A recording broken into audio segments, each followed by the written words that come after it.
Math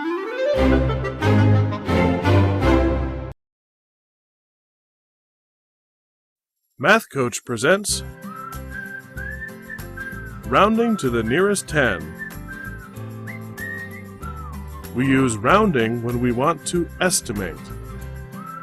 Rounding gives us numbers that are easy to use, like 10, 20, 30, and so on. Rounded numbers help you solve everyday problems where you don't need an exact answer. That's called an estimate. Rounding might look hard, but hey, guess what?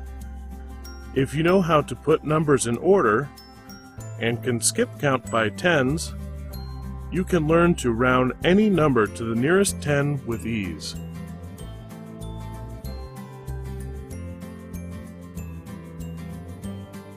Here are some useful things to know. You can show any number on a number line. Numbers to the right have a greater value than numbers to the left.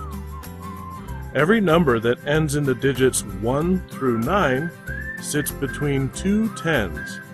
The nearest 10 on either side of your number is a useful benchmark.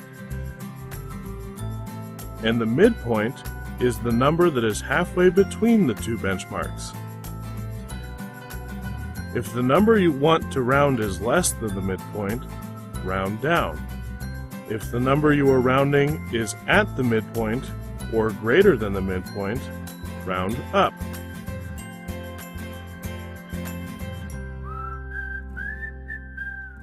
You can round any number in 4 easy steps. Let's see how. Let's round 27 to the nearest 10. Step 1. Figure out what benchmarks to use. Between which two tens does 27 belong? 20 is the lower benchmark and 30 is the higher benchmark. Step 2. Find the midpoint between your benchmarks.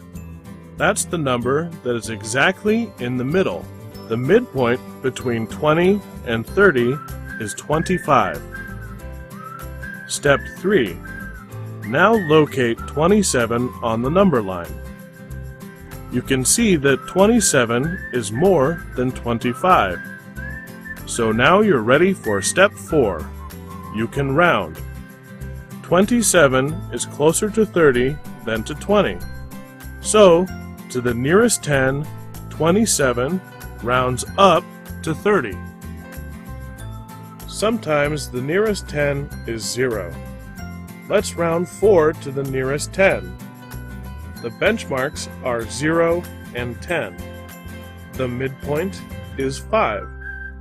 4 is less than 5, so to the nearest 10, 4 rounds down to 0. And sometimes the nearest 10 is 100.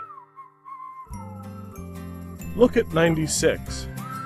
The benchmarks are 90 and 100. The midpoint is 95. 96 is greater than 95.